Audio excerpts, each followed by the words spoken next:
De novo, João? Pode. Vamos lá. Não pode agora? Vamos lá. Então, olá. Tá. Olá, porque é por causa da emoção, Vamos lá.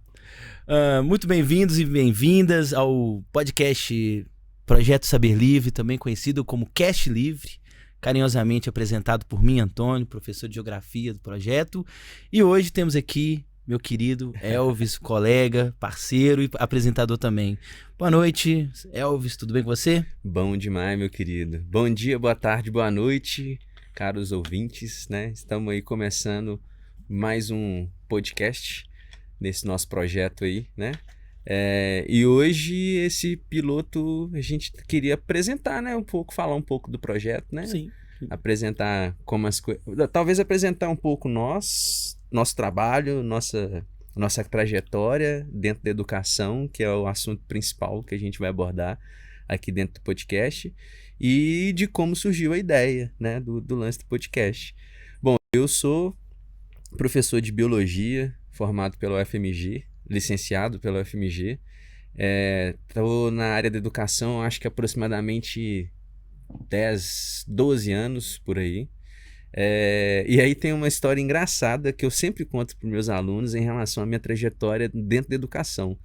Porque quando eu entrei para fazer biologia, novo ainda, sei lá, tinha uns 17 para 18 anos quando eu entrei para a faculdade.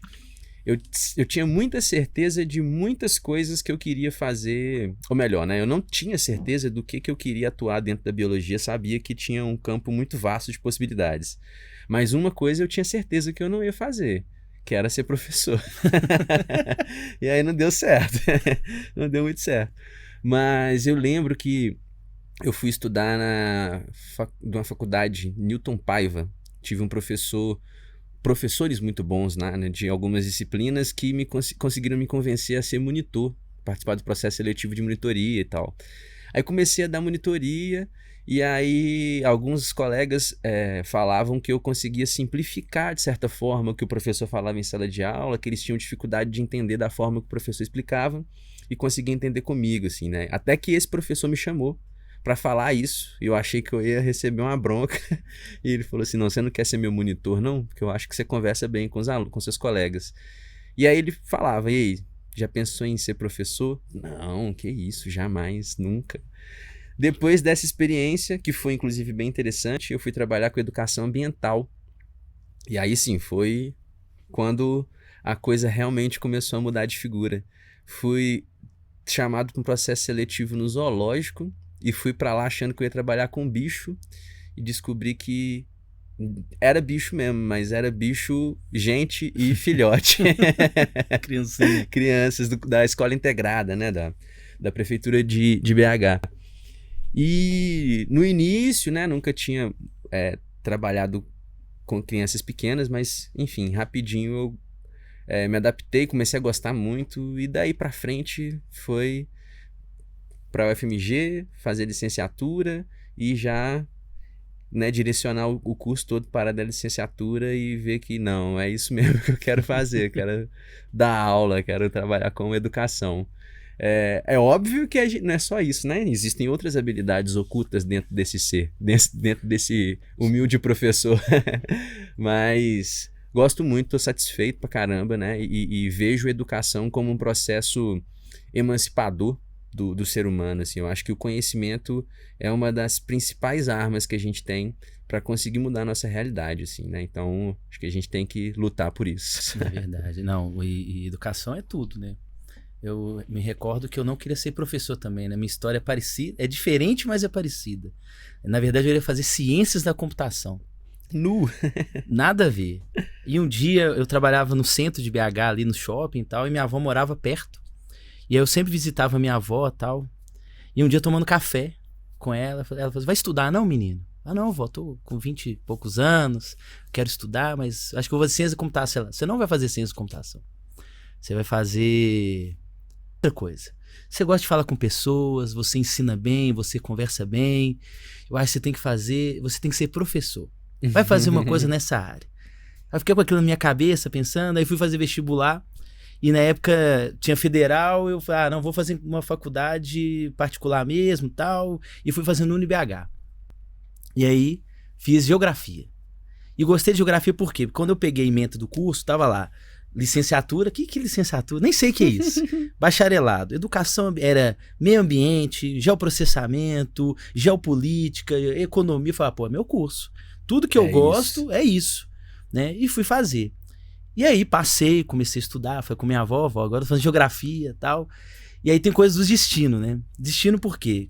Um tempo depois eu vim lá em casa, visitando, eu já não morava mais com meus pais, e aí eu fui ver um livro, um dos livros lá era o livro do José William Vizzentini, que na época era um dos principais geógrafos do Brasil, né? Talvez um dos principais até hoje, né? Dentro da linha de geografia da educação, uma geografia mais política, guardado. Pô, eu falei, tá aqui. Então é para ser geógrafo mesmo, né? Bom, aí eu acabei virando geógrafo. E aí eu fiz um cursinho também, participei de um cursinho marxista, que a gente dava aula em comunidades, na favela mesmo. Então fui dar aula no Tirol, fui dar aula no 1º de Maio, em Sabará e tal. E aí eu fui entendendo uma educação diferente da escola, uma educação mais de luta, uma educação mais crítica.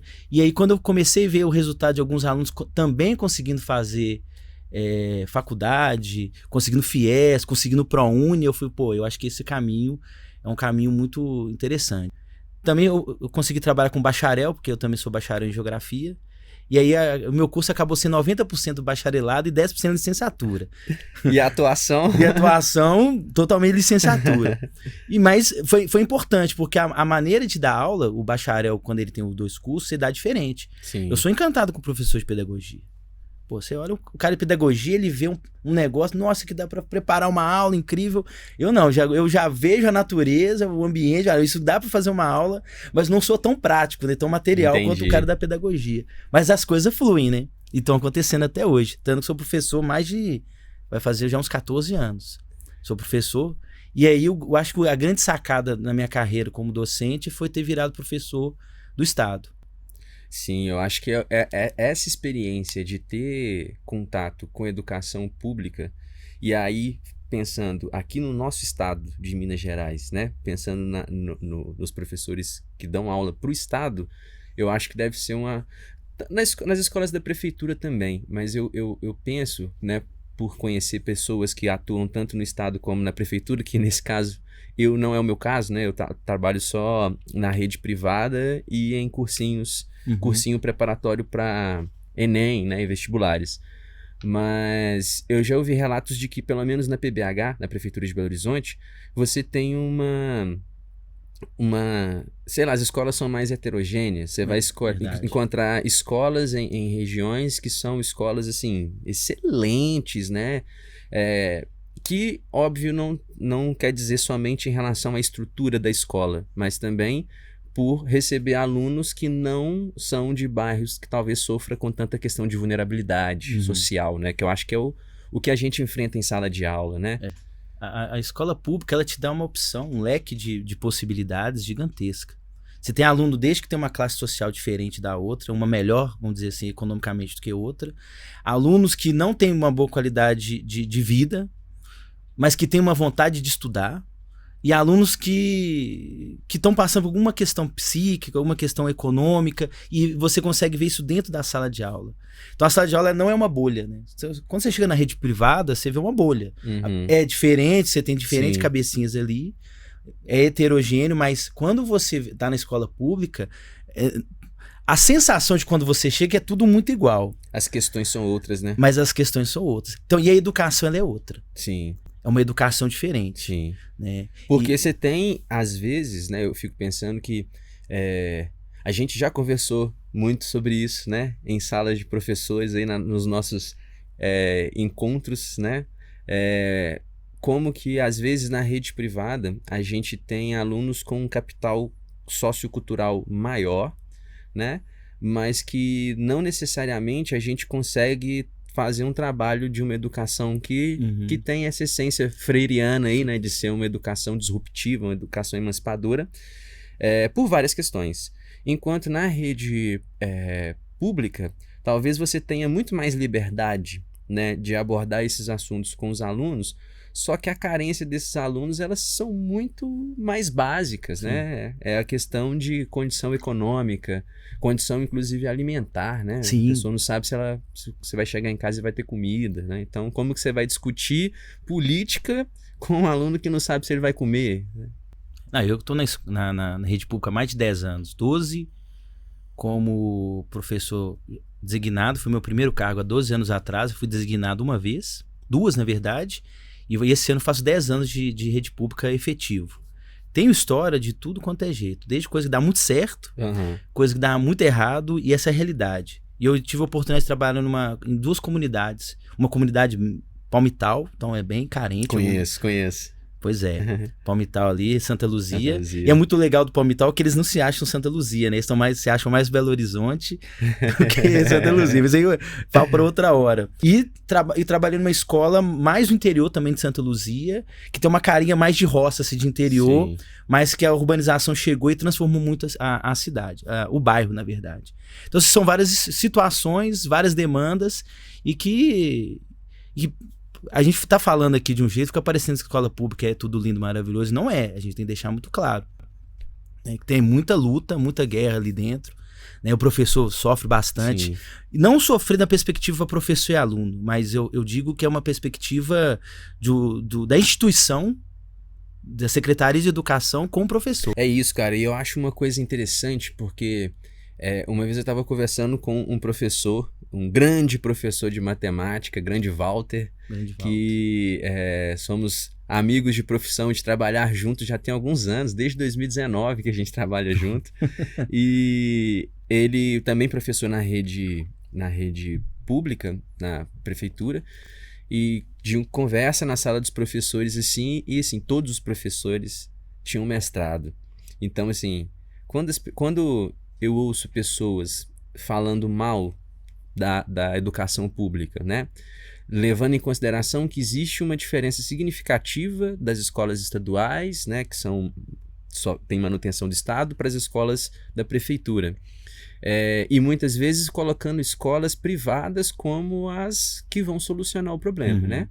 Bom, eu como professor, o que eu teria a dizer para essa pessoa é que tem problema nos dois lados. Mas na rede pública, principalmente na prefeitura, né? O problema não é a formação dos professores, não são os professores. Muito pelo contrário, você tem uma equipe docente altamente qualificada, né? Existem outros problemas aí que acabam dificultando um trabalho de excelência, né? Porque o problema da educação, muitas vezes, é que quando ela não funciona, a culpa sempre é do professor. É o que nós estamos passando hoje. Hoje, por exemplo, é um ano muito difícil para a educação brasileira, porque é ano de IDEB. Então, esse ano vamos ter provas e essas provas vão mostrar se a educação está avançando ou não. Então, olha a situação que a gente está vivendo. É um ano de IDEB, um ano de avaliação da educação brasileira, e ano que vem é ano de eleição. Então, e a maior parte dos governadores querem ou reeleger ou querem virar presidente. Sim. Ou ser candidato a presidente. Então, existe uma máquina de dinheiro público movimentando situações e dados para os alunos fazerem essa prova, que é a famosa prova do SAEB. Então é simulado de SAEB, é apostila SAEB, é tudo voltado para moldar o aluno para fazer uma prova externa, para ele sair bem e no final eu virar e falar assim, olha, a minha educação é muito boa. E isso é uma das discussões que a gente sempre tem, né, com vários outros colegas professores também, afinal de contas, o que virou o objetivo da educação? Porque se a gente vai tanto para a rede pública como privada, pensando em alunos do ensino médio, por exemplo, é fazer Enem. Mas quantos alunos desse não vão fazer Enem? E aí, qual que é a perspectiva que a escola dá para esse aluno que não pretende entrar para uma faculdade? Não porque ele não teve oportunidade muitas vezes, mas porque ele realmente não quer seguir esse caminho, ele quer ir para outro lado, né? Então a gente acaba tendo uma educação voltada para ensinar alunos a serem bons em provas, né? Verdade. Fazerem provas. Mas continuando o assunto, antes eu tenho que dar um abraço aqui para o João, nosso técnico João, que está ajudando aqui, né? E também, sem ele, nada disso aconteceria. Sem ele, nada disso ia acontecer. E também não podemos esquecer do apoio da FPL Educacional, que sem o apoio, nossos padrinhos aqui, o podcast não poderia estar acontecendo. Ou o nosso piloto de podcast não poderia estar acontecendo. Na real, eu acho que a FPL entra como um padrinho mesmo, né? Sim. Que fez, na verdade, esse sonho que a gente estava pensando, né? Começar a se concretizar aqui nesse momento agora com esse piloto. E aproveitando essa oportunidade, a gente tem que contar pra galera, velho, como que surgiu a ideia do Projeto Saber Livre, Não, né? por isso que eu fiz a propaganda, porque agora a gente vai contar a história. Porque você chegou no ponto crucial. Qual que é o ponto crucial? Você falou, qual que é a perspectiva de alunos que vão fazer o Enem? Essa é daí que nasce a nossa angústia. Dá para perceber que a gente é angustiado. Existe uma angústia aqui educacional com professores. Mas a minha angústia ficou maior por quê? Porque durante o mestrado, né, que você se apresentou, eu esqueci de falar isso também, né, que sou professor de geografia e também sou mestre em Direito Ambiental e Desenvolvimento Sustentável pela Escola Superior Dom Helder Câmara.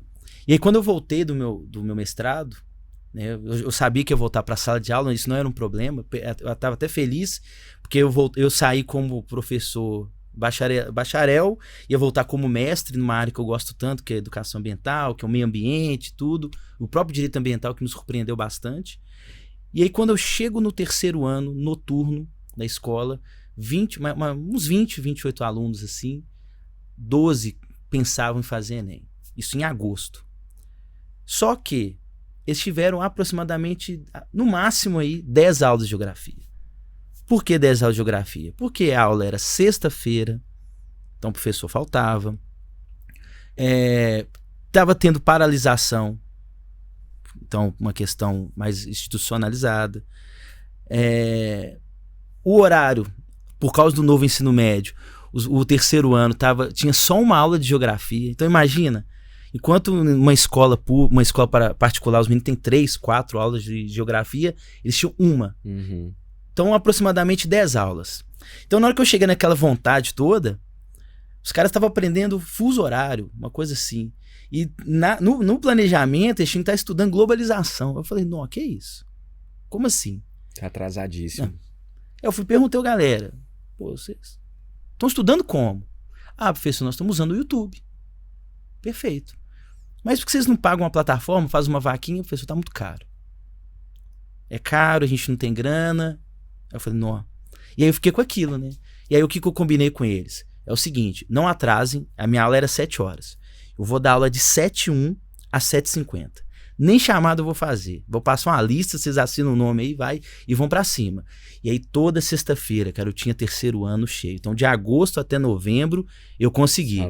Sala cheia. E eu quero mandar até um abraço, aproveitar, pra aluna Bianca, aluna lá do José Maria Bicalho. E eu vi agora no Instagram dela que ela foi aprovada, acho que Arquitetura e Urbanismo na Federal. Show, ela tá foda. lutando há muito tempo, velho. Foda. Mas eu vi aquilo, eu fiquei balançado. E um abraço também a Alan Schneider, quero aproveitar. Aluno também da escola, que lá no início do ano me mandou uma mensagem assim, professor, passei em geografia. Nossa. Não sei se tá cursando, que sumiu. Mas pelo menos mandou essa mensagem. Então e eu vou logo na geografia, né? E aí eu fiquei mais balançado ainda. Mas voltando, cara, e aí veio o nosso papo. Né? Era agosto isso, aí a gente foi pra sala dos professores. E aí eu tava com isso preso. E aí você veio com o papo dos... Que aí o que acontece, galera? Tem uma coisa que porque tá faltando um membro importantíssimo aqui do nosso projeto, né? Que é o Felipe Emanuel, nosso grande membro importantíssimo aí, que tá resolvendo questões de saúde, mas já estará aí junto com a gente. Vou explicar. Ele tá emocionado, tá ansioso. Não deu conta de chegar. O coração não aguentou. Então o médico pediu pra ele ficar descansando uns dias. Repousada. Pra repousar. Na hora que ele acalmar, ele vai voltar. Ele vai aparecer, tá? Em breve. Mas a gente tem uma coisa em comum, além de sermos 3 professores, né? E de ser professores angustiados, né? É que os 3 andam de moto, então são 3 motoqueiros. Então a gente sempre se encontrava no fluxo aí, né? No trecho, rodando de moto entre as escolas que a gente trabalha. E eu sempre gostei muito dessa questão de coletivos por afinidade, né? pessoas que gostam de estar juntas porque elas compartilham algo em comum, né? Futebol, música, né? Aí, musicalmente, por exemplo, né? Eu gosto muito de punk, sou do hardcore, então, por exemplo, adoro ir nos shows e ver a galera ali, né? Todo mundo reunido em prol de um gosto em comum. E motoclube sempre foi uma coisa que me chamou muita atenção, assim, né? E aí eu comecei a dar uma pesquisada sobre alguns motoclubes na região e com o intuito de querer conhecer um pouco mais essa cultura. E aí eu comecei a ficar meio frustrado com a ideologia desses motoclubes, né? Que ia completamente contrário ao que eu penso sobre muita coisa, né? E tal.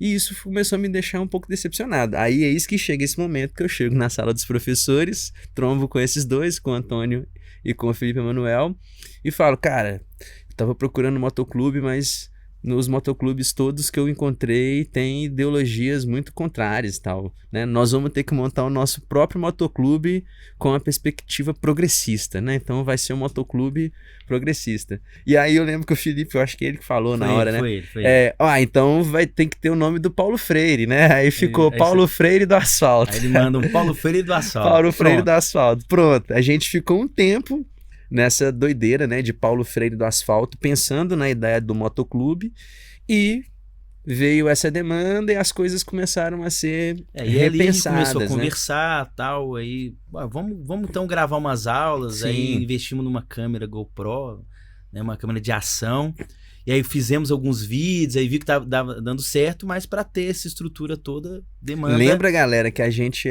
somos 3 professores... que só temos um sonho. 3 professores, um sonho. Com 3 motos e um sonho. 3 motos e um sonho, uma câmera. E 3 celulares, mais ou menos, né? E aí o tempo foi passando, a gente foi entendendo o custo disso, até que o Felipe Emanuel, ele conseguiu aí uma ponte. Eu mando um abraço pro Fernando, né? Você tem que conhecer o Fernando é um cara muito gente boa. E o Fernando nos apresentou aqui o pessoal da FPL, e aí bateu um papo muito bacana e o resultado tá aqui, né? A coisa tá sendo concretizada. Tá acontecendo, né? Tá acontecendo. E por que o projeto ele é importante? Né? Por que você acha que o projeto é importante? Eu tenho minha perspectiva, mas por que você acha? Bom, cara, a resposta ela é bem simples, né? Que eu acabei falando também um pouco disso, né? Há um tempo atrás. Pra mim, velho, a educação é o caminho da emancipação de qualquer indivíduo, né? Eu acho que por mais que você às vezes esteja, sei lá, você foi preso, né? O seu conhecimento e todo o conhecimento, tudo que você acumulou ao longo da sua vida pode muitas vezes te trazer um certo conforto naquela condição que você tá, né? Enfim, mas é porque é um bem que ninguém consegue tirar de você, né? Não que todo o conhecimento que você tem aprendido tem que ser tratado como um diamante intocável. Pelo contrário, velho. Nós temos que ser agentes multiplicadores, né? E compartilhar. Porque o conhecimento também ele só faz sentido se ele for coletivo, né? Então, para mim, velho, o projeto vem com essa perspectiva, velho, de trazer uma proposta de uma educação libertadora, né? Emancipadora. E, além disso, permitir que pessoas que não conseguem, às vezes, pagar por uma educação dessa forma, né, consigam ter acesso ao que a gente tem para oferecer, né? Então, eu penso muito nessa ideia do projeto. Eu mandei um áudio para vocês, ou escrevi algo no grupo, que é o que eu estou carregando para o projeto, porque ele é importante. Ele é importante que ele vai dar a possibilidade de tornar pessoas protagonistas. Sim. Né? Eu acho que, ultimamente, uso muito o termo do empreendedor. Acho que a gente não tem que abolir o termo empreendedor, mas a gente tem que construir o protagonismo. E você só é protagonista quando você acredita numa transformação. Sim. E para você acreditar na transformação, você tem que estar com a cabeça livre. E só a educação deixa você livre. Tira todas as amarras. Ontem, por acaso, eu estava lendo um texto falando do Malcolm X. E de tudo o que ele passou até o dia do assassinato dele, e o tanto que ele estudou, ele buscou, ele tentou, e aí ele virou um protagonista. E ele transformou a realidade dele, transformou a realidade de outros, ele teve acesso, a possibilidade de conversar com grandes líderes e incomodou. Incomodou Com tanto certeza. que ele foi assassinado, né? Então, acho que é isso. A nossa proposta é de trazer esse protagonismo. É fazer com que aqueles que nos acompanham, nossos alunos, nossos futuros alunos, entendam que para ele atingir o objetivo, ele precisa primeiro ser livre, e essa liberdade só vai vir a partir da educação. Show, show. Pô, esse final aí foi sinistro. Gostei, viu, Não velho? treinei para isso. Eu não velho, treinei para isso, né? E aí, cara, pensando no tempo, em tudo, eu tenho um medo só. O medo de dar certo demais, né? E quando dá certo demais, a gente esquecer a nossa origem. Então, acho que para esse primeiro episódio aqui, algo que eu sempre vou falar isso é: se tá dando certo, que bom, mas que me lembre de sempre me deixar com o pé no chão. Que esse episódio seja a nossa âncora. Sim, que seja sempre nossa... lembre de onde que a gente partiu. De onde a gente partiu.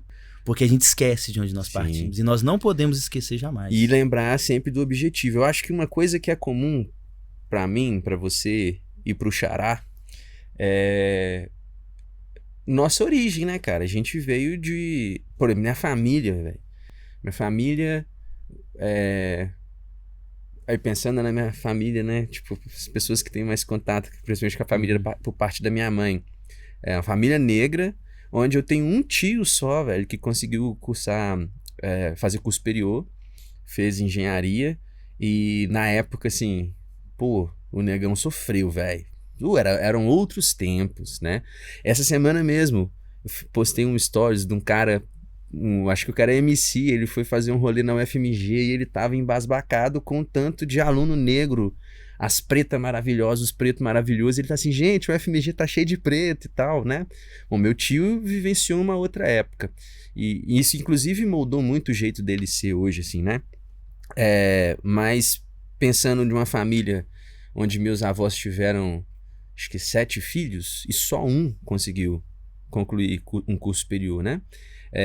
Da minha geração, eu sou o único também que consegui fazer uma faculdade. Eu não tenho outros primos da minha idade, mais ou menos, que fizeram faculdade. Então eu venho de uma família onde conseguir acessar o ensino superior é uma raridade, velho. Foram poucas pessoas que conseguiram.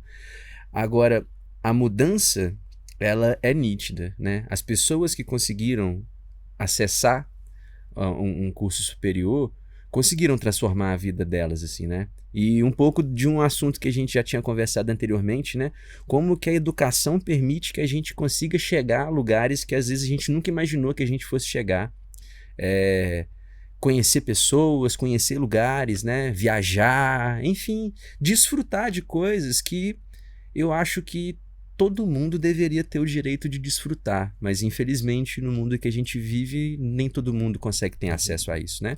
E pelo menos da origem que eu tive, a educação era a única alternativa para alcançar esses lugares. Mas a educação ainda é a única, né? Mas tentam não usar a educação para isso, com betes e tigrinhos da vida, mas quando você faz a peneira, você vai descobrir que é a educação. E o seu caso lembrou muito minha família, um caso pessoal, porque eu sou filho de 3 e eu fui o único que estudei mesmo, que eu avancei, fui buscar tal, e um dos meus irmãos agora, há pouco tempo, ficou um tempo desempregado, e aí um dia eu recebi uma mensagem, uma imagem dele estudando, e aí ele manda a seguinte frase: cansei de ser peão sem estudar, vou ser peão, mas pelo menos um peão estudado. Cara, é isso, né, velho? É isso. Meu irmão também, ele voltou a estudar muito por minha influência, e aí entra uma outra força do conhecimento que muitas pessoas às vezes não conseguem ver ela. Galera, quando um membro de uma família entra numa universidade pública, a família inteira entra junto, viu? Porque isso muda, velho, a realidade dessa família. Não muda só a realidade do indivíduo, muda a realidade de quem está em volta desse indivíduo. Então, meu irmão foi influenciado por essa mudança e ele também depois procurou estudar e tudo. E hoje a gente conversa muito sobre a questão do trabalho, né? E meu irmão fala assim, cara, foi muito libertador quando eu entendi que educação e trabalho não necessariamente são coisas que estão ligadas. Então, não significa que necessariamente todo o esforço que eu faço para aumentar o meu conhecimento, eu estou necessariamente visando ganhar mais, né? Porque, pô, a gente precisa de dinheiro para poder pagar as contas, enfim, a gente vive num mundo capitalista onde o dinheiro é importante para sobreviver. Mas o conhecimento, ele ultrapassa todas as fronteiras, né? Ele te traz a sensação de estar vivo, né? E não só isso, o conhecimento ele te dá possibilidades. Então, eu lembro no início da pandemia, então começou a pandemia, aquele caos, começaram as demissões, e aí os primeiros que foram demitidos foram aqueles que, infelizmente, não tiveram acesso. Sim. E aí depois começaram a demitir aqueles que tinham muito acesso, porque aí o cara que os maiores salários, mas aqueles que estudaram, que entenderam, que não eram nem tão baixo e não eram nem tão alto por causa da eventualidade, eles se mantiveram. Sim. Puderam ficar em casa, trabalhar de home office, conseguir se cuidar, não tiveram que pegar ônibus, pegar trânsito, então tiveram uma segurança de saúde muito maior do que aqueles que tiveram que ir na labuta todo dia. Então a gente vê como que a cada nuance, cada modificação, como que a educação ela te proporciona saúde, conforto, liberdade, Sim. conhecimento. Então é um caminho necessário. Não, e eu acho que ainda mais agora, pensando nisso que a gente está falando, que é a proposta do projeto Saber Livre, né, das ideias que a gente teve, eu acho que a gente consegue fazer um recorte geracional e ver que os jovens, falar os jovens é foda, né, porque aí eu coloco gente pra caramba dentro desse grupo, mas eu sinto, aí eu vou falar da minha experiência profissional, eu sinto uma diminuição no interesse dos alunos em seguir uma carreira, de fazer um curso superior, de uma especialização, enfim, de continuar os estudos. Eu vejo um descrédito mesmo disso, né? Numa geração onde existem várias outras formas, né? Hoje em dia com rede social e as várias possibilidades que elas trouxeram, eu acho que tudo isso foi muito mais exacerbado na pandemia, né? Onde estava todo mundo em casa usando só o celular para se relacionar. E isso traz, eu acho que um grande empecilho na perspectiva de uma carreira de aprofundar os estudos. Tal. Vejo muitos jovens hoje já não pensando mais em fazer Enem, não pensando mais em entrar para uma faculdade, ou às vezes negligenciando o próprio ensino médio ainda, Sim. porque ele não quer fazer faculdade. Né? E eu falo, tá, mas o conhecimento que você vai obter, e aí? Você vai fazer faculdade só para poder trabalhar? Ou você não consegue ver que, às vezes, o conhecimento que você vai obter lá, ele pode transformar a sua vida, mesmo que você continue trabalhando, às vezes, num emprego que não tenha relação direta com o seu curso, porque isso é uma realidade, né, cara? Várias pessoas estão formando aí todo ano, todo semestre, nas universidades públicas, nas universidades privadas, e é óbvio que, principalmente os cursos com maior demanda, o mercado não vai conseguir agrupar todo mundo, né? Mas eu, particularmente, acho que depois que a pessoa passa por dentro de uma universidade, ela não sai a mesma pessoa, não. Depois que você publica o seu primeiro artigo, meu amigo, ou você tem trauma, ou você vai publicar outro. É tipo isso mesmo. É 880, né? Mas cara, eu acho que o conhecimento, ele traz essa libertação. Que, inclusive, essa libertação da necessidade de ter dinheiro. Sim. Né? Sim. Porque a gente acaba associando isso, né? Se o cara estuda muito, ele está estudando muito porque ele quer ganhar muito dinheiro. E às vezes não é bem assim. Por isso que a ideia do projeto é ensinar para você passar no vestibular, no Enem. É óbvio, mas não só isso. Não só isso. Por isso que chama Projeto Saber Livre. Senão ia chamar Projeto Passa no Enem. Passa no Enem. Né? A ideia é projeto. Sabe por quê? Eu quero assistir às aulas. Eu quero ver o podcast para ter essa possibilidade de pensar além da casinha, da caixinha. A vida é muito maior do que uma simples prova. Muito maior. Muito maior do que a simples prova. Bom, quer mandar um recado para alguém? Um alô? Cara, eu quero mandar um recado pros meus alunos, né? É óbvio que eu não vou falar o nome de cada um, porque senão eu ia ficar até semana que vem. Mas pros meus alunos aí que têm aulas de biologia com o professor Elvis, o maluco, um grande abraço para vocês e continuem acompanhando aí nosso podcast, porque só tá começando. Eu vou mandar 2 abraços. Um para todos os meus alunos também. meus alunos da rede pública, da rede privada, um abraço do tio Tonho. E para os meus ex-alunos, que é aluno pra caramba. Nó, ex-aluno, hein? @Projeto Saber Livre, segue a gente lá, tá? Tem coisa nova aparecendo, vai ter corte de podcast, vai ter tudo. Vai ter vídeo meu lá falando tosqueiras, vai ter muita coisa boa. E se você tem TikTok, é a mesma coisa, @Projeto Saber Livre. Eu acho que uma coisa interessante também para os nossos ouvintes, caros ouvintes, mandem sugestões de pautas que vocês às vezes estão aí achando que seria interessante de ouvir a gente discutir sobre um assunto. Manda pra gente. Tá, então vou fazer o terceiro. Pra Alice Castilho. Ela, mano, eu fiz isso no meu Instagram. Ela em 30 segundos mandou uma sugestão. Chega, Alice. Alice. Você tinha que estar estudando, Alice. Você tinha que estar lá na faculdade, prestando atenção na sua aula. Foca no curso. Foca no seu curso. Para de mandar. Pode mandar, mas em 30 segundos não. Ela perguntou sobre aquecimento global. Vai ter sua hora, tá? Grande abraço pra você, minha querida. Um abraço pra ela e pra toda a turma que formou junto. Meu querido. Acho que é isso. É isso, né? Bom prosear com você. Muito bom, como sempre. Primeiro episódio... De muitos. Era piloto, mas virou primeiro episódio, tá? Era piloto. Ô, pirata, volta, tá? Precisando de você aqui.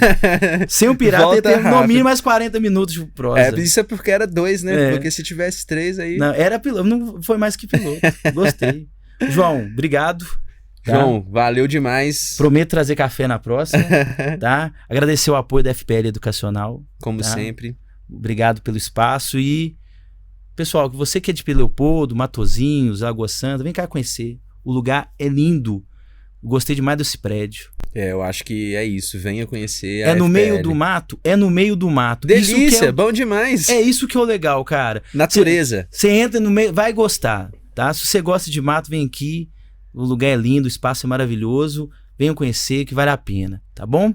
Então um abraço, até semana que vem. Valeu, meus queridos. Valeu, beijo pra vocês. Sigam a gente nas redes, curtam, compartilhem. E aquele abraço. Valeu. Falou.